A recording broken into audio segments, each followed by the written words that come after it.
ဒီဗီဒီယိုမှာ Liberty ရုပ်တုရဲ့အတွဲပိုင်းကိုအနီးကပ်ကြည့်ကြရအောင်ပါ။ရုပ်တုရဲ့တရားဝင်အမည်က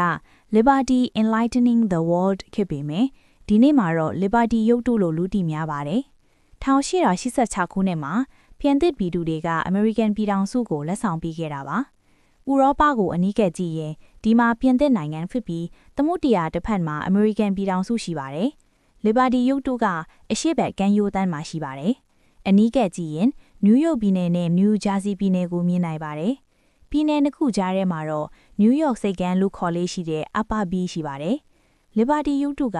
Liberty ကျွန်းပေါ်မှာရှိပြီးအနီးကပ်ကြည့်ရင် Manhattan မြို့ရဲ့နာမည်ကြီးနယူးယောက်အဆောက်အဦကြီးအားလုံးကိုမြင်တွေ့ရပါလိမ့်မယ်။ဒီမှာ Governor's Island ဆိုတဲ့နောက်ထပ်လူကြိုက်များတဲ့ခရီးသွားနေရာတစ်ခုဖြစ်ပြီး1892ခုနှစ်ကနေ1954ခုနှစ်အထိအမေရိကန်ပြည်ထောင်စုတဲကိုရွှေ့ပြောင်းနေထိုင်သူအများပြားဝင်ရောက်ခဲ့တဲ့ Ellis Island လည်းရှိပါတယ်။တင်ပေါ်တွေစိတ်ကမ်းတဲကိုဝင်လာတာနဲ့အမျှ Liberty ရုပ်တုဟာရွှေ့ပြောင်းနေထိုင်သူတွေအမေရိကန်ပြည်ထောင်စုကိုရောက်လာတဲ့အခါပထမဆုံးမြင်တွေ့ရမယ့်မြင်ကွင်းတစ်ခုဖြစ်လာမှာပါ။ Liberty ရုပ်တုဟာလွတ်လပ်မှုရဲ့သင်္ကေတတစ်ခုအဖြစ်လူသိများပါတယ်။သူမရဲ့ညာဘက်လက်မှာမီးရှူးတိုင်ကင်ထားပြီးဘဲဘက်လက်မှာတော့ရောမာကနန်းတွေနဲ့လွတ်လပ်ရေးကြီးညာစာတမ်းရက်ဆွဲပါတဲ့ကြောက်ဖီလာတစ်ချက်ကိုကင်ထားပါတယ်။မြေပြင်ကနေမမြင်ရတဲ့အရာတစ်ခုကတော့ကျိုးနဲ့ရဲ့ကျိုးနဲ့တန့်ကျိုးပါပဲ။ဒါကကျွန်းစနစ်အဆုံးသတ်တာကိုကိုးစားပြုပါတယ်။ရုပ်တုက46မီတာမြင်ပါတယ်။မြေပြင်ကနေအပေါ်ကိုရည်တွက်ရင်63မီတာမြင်ပါတယ်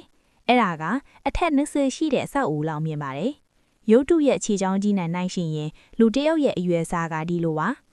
1886ခုနှစ်မှာပြီးစီးသွားတဲ့အခါကမ္ဘာပေါ်မှာအမြင့်ဆုံးရုပ်တုဖြစ်ခဲ့ပါတယ်။အဲ့ဒီဘွေကိုအိန္ဒိယနိုင်ငံရဲ့စီးလုံးညီညွတ်ရေးရုပ်တုကပိုင်ဆိုင်ထားပါတယ်။လွတ်လပ်ရေးရုပ်တုကိုကျင်းနီနဲ့ပြုလုပ်ထားပါတယ်။ဟုတ်ပါတယ်။မူလာကပဲနီတပြားရဲ့အယောင်ပါ။လေးနဲ့မိုးတွေကတတ်တုကိုဖြည်းဖြည်းချင်းအောက်ဆီဒိုက်ထစ်အောင်လုပ်ပြီးအစိမ်းရောင်ပြောင်းဖို့20လောက်ပဲကြာပါတယ်။ကျင်းနီတတ်တုရဲ့အထူက2မီလီမီတာပဲရှိပါတယ်။အဲ့ဒါကအမေရိကန်ပဲနီနှစ်ပြားရဲ့အထူထက်နည်းပါတယ်။ရုပ်တုကိုအပိုင်းများဖျားတန့်တီဆောက်ထားပြီးဒီလောက်ကြီးမားတဲ့ရုပ်တုအတွက်စီမံကိန်းများလိုအပ်ပါတယ်။ရုပ်တုကိုပြင်သစ်ပန်းပူဆရာ Frederick Augustus Bartholdi ကဒီဇိုင်းထုတ်ခဲ့တာပါ။ပထမဦးဆုံးသူဟာရွေစိတ်မဲ့ပထမဆုံးရုပ်တုကိုမြင်ပန်းထားပါတယ်။ဒါက1.2မီတာပဲမြင်ပါတယ်။ပြင်းပြလူတစ်ယောက်ရဲ့အရွယ်အစားကဒီထက်နည်းနည်းပိုမြင်ပါတယ်။နောက်တစ်ခုကတော့ပိုကြီးတဲ့ version ကအရွယ်အစားနှစ်ဆရှိပြီးကြောက်ပြားနေပြုလုပ်မှာပါ။နောက် version ကအများကြီးပိုကြီးပါလိမ့်မယ်။ဒါကရုပ်တုအကုန်လုံးရဲ့4ပုံ1ပုံအရွယ်အစားပါ။ချဲတက်မှုအစဉ်ပိုင်းမှာဘာတော်ဒီဟာရုပ်တုရဲ့အသေးစိတ်အချက်အလက်တွေကိုပုံမိုပြီးစုံအောင်လုပ်နိုင်မှာပါ။အရွယ်အစားပြည့်စုံ version အတွက်အယုတ်စိတ်အတွင်းတက်ဆင်ဖို့အပိုင်းများဖျားတိဆောက်ရမှာပါ။တစ်ချိန်မှရန်ပုံရေးများရှာဖွေဖို့အတွက်ရုပ်တုရဲ့ခေါင်းပြီးစီးသွားတဲ့ version ကိုပြင်သစ်နိုင်ငံမှာပြသခဲ့ညာဘက်လက်နဲ့မီးရှူတိုင်ကိုအမေရိကန်ပြည်ထောင်စုမှာပြသခဲ့ပါတယ်။လာရောက်လဲပတ်တူတွေကတရက်ခင်စီရဲ့တောက်ကိုတက်ရဟိုငွေပေးရမှာပါ။ဆိုတော့ရုပ်တုရဲ့ပလာစတာပုံစံကနေပြီးစီးသွားတဲ့ကျင်းနီ version ကိုဘယ်လိုသွားမလဲဆိုတော့နောက်ဆုံး version ကိုကျင်းနီပြားတွေကပြုလုပ်ထားပါတယ်။သူတို့က rebus လို့ခေါ်တဲ့နီလန်းကိုအသုံးပြုခဲ့ပါတယ်။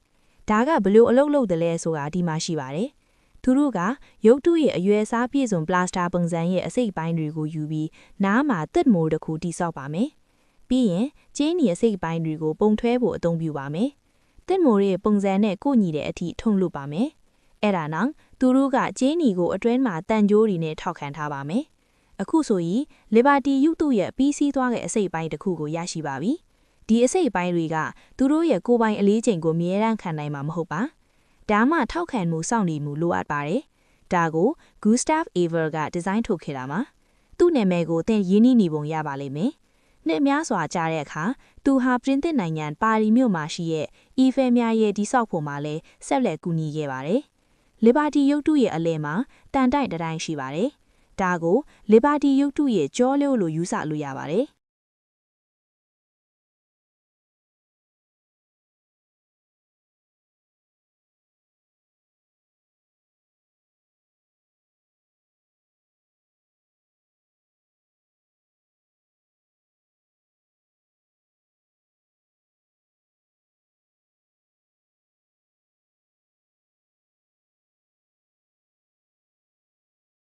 ထို့နောက်ကျင်းနီရုပ်တုအပိုင်းစားများကိုထောက်ပံ့ရန်အတွက်ဤနေရာတစ်ဝိုက်တွင်တင်းငယ်မောထောက်တိုင်များကိုတည်ဆောက်ခဲ့သည်ဤဖွဲ့စည်းပုံသည်ရုပ်တုကိုလေးတိုက်ရန်တွင်ထိပ်ဆုံးတွင်12စင်တီမီတာအထိရင်းနှွဲ့နိုင်စေမည်ဖြစ်သည်ဤအရာအားလုံးကိုပြင်သစ်နိုင်ငံပါရီမြို့တွင်ပထမဆုံးတည်ဆောက်ခဲ့ပြီးတည်ဆောက်ရန်10နှစ်နီးပါးကြာခဲ့သည်ထို့နောက်ပြီးစီးသွားသောအခါအပိုင်း350ခွဲထုတ်ခဲ့သည်ဤအရာအားလုံးကိုသမုဒ္ဒရာကိုဖျက်၍အမေရိကန်ပြည်ထောင်စုသို့ပို့ဆောင်ခဲ့သည်ရုပ်တုကိုခုံနှိပ်တွင်ပြန်လည်သက်ဆင်ရန်နောက်ထပ်4လကြာခဲ့သည်ပြင်သစ်လူမျိုးများသည်ရုပ်တုကိုယ်တိုင်အသက်ငွေပေးချေခဲ့တော်လေအမေရိကန်ပြည်ထောင်စုကခုံအထွတ်ငွေပေးချေခဲ့သည်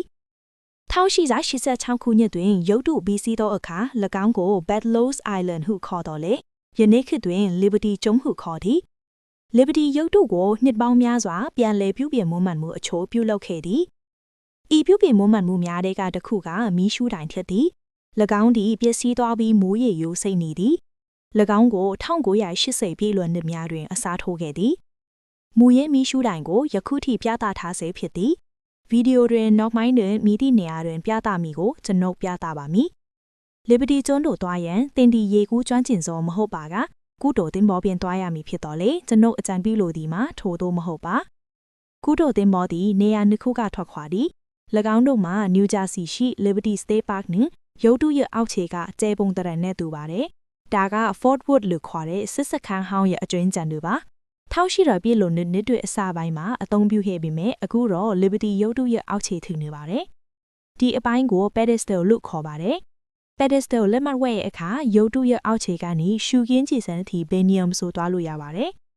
ရုပ်တုထဲကိုဝင်ကြည့်ရင် crown အထိသွားဖို့လက်မှတ်ဝဲရပါမယ်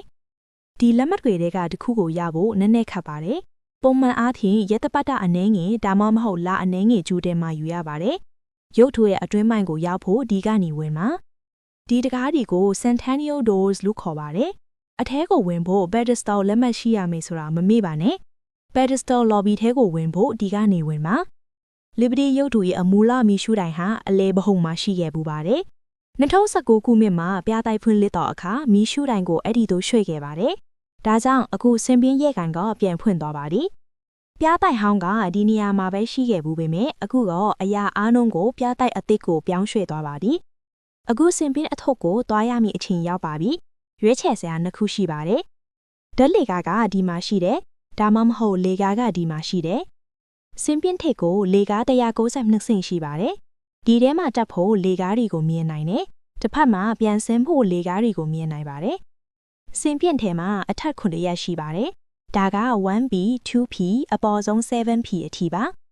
အဆင့် 3P မှာအပြင်ထွက်လို့ပတ်ဝန်းကျင်ဒေတာများကိုကြည့်ရှုနိုင်ပါတယ်အဆင့် 6P မှာတရားဝင်လေလာခင်းကုန်ကတ်ပါအပြင်ထွက်လို့ဒီနေရာမှာဒါမှမဟုတ်ဒီနေရာမှာထွက်သွားလို့ရပါတယ်အပြင်ထွက်ရောက်ပြီးစိတ်ကန်ရက်ပဲနေရာကိုမဆို360ဒီဂရီမြင်ကွင်းကောင်းရပါမည်တရာကိုတိုက်ဖို့လက်မှတ်ရှိရင်အဆင့် 7P ကိုတက်ပါဒီနေရာကရုပ်တုရဲ့ထိပ်ကိုတက်ဆဒီနေရာဖြစ်ပါတယ်ဒီကို double helix stairway လို့ခေါ်ပါတယ်တလန်းတက်နောက်တလန်းပြန်ဆင်းမှာ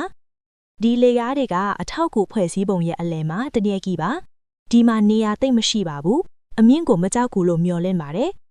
ပင်မလာရေးအနားယူဖို့နေရာအနှဲငယ်ရှိပါတယ်အရေးပေါ်အချိန်တွေမှာလည်းရုပ်တုရဲ့အတွင်းပိုင်းမှာအရေးပေါ်ဓာတ်လေကားအနှဲငယ်ရှိပါတယ်လူ3ယောက်သားတန်ယူပြီး cruising လေကားရဲ့ platform များမှာ stop နိုင်ရင်းနိုင်ပါတယ်ဓာတ်လာစင်မှာရုပ်တုကိုအထောက်ထားတဲ့သတ္တု metal brain ကိုမြင်တွေ့ရပါမည်ရုပ်တုရဲ့ဝစ်စုံရဲ့ဝင်းတွေးတွေကိုပါမြင်တွေ့ရပါမည်နောက်ဆုံးမှာ cruising လေကားရဲ့ထိပ်ကိုရောက်ပါပြီဒီနေရာကို crown လို့ခေါ်ပါတယ်လူအနှဲငယ်သားတပြိုင်နက်တွင်တက်နိုင်ပါတယ်ပဒင်းပေါက်မားကနေစိတ်ကန်ကိုအကောင်းဆုံးကြည့်ရှုနိုင်တဲ့နေရာတစ်ခုဖြစ်ပါတယ် crown မှာပဒင်းပေါက်စုစုပေါင်းအနည်းဆုံး25လုံးရှိပါတယ်အတွင်းပိုင်းမှာရုပ်တုရဲ့သပင်ပုံစံများကိုပါမြင်တွေ့နိုင်ပါတယ်နောက်ပိုင်းမှာညဘက်တွင်ဖွင့်ထားတဲ့မီးလုံးတွေကိုလည်းသတိထားမိလိမ့်မယ်ဒီမှာပြီးသွားရင် double helix လေကားရဲ့တစ်ဖက်ကနေဆင်းသွားလို့ရပါတယ်လူများကမီးရှူတိုင်အကြောင်းကိုမေးပါတယ်1916ခုနှစ်မှာနယူးယောက်စိတ်ကန်တွင်ပောက်ကွဲမှုတစ်ခုဖြစ်ပြီးရုပ်တုကိုပျက်စီးခဲ့သည်အဲ့ဒီနောက်ပိုင်းမှာမီးရှူတိုင်ကိုအများပြည်သူလက်ခံကြည့်ရှုနိုင်တော့အားဖြင့်ပြန်လည်ဖွင့်လှစ်သွားလို့မျိုးမရှိပါဒါပေမဲ့ပြုပြင်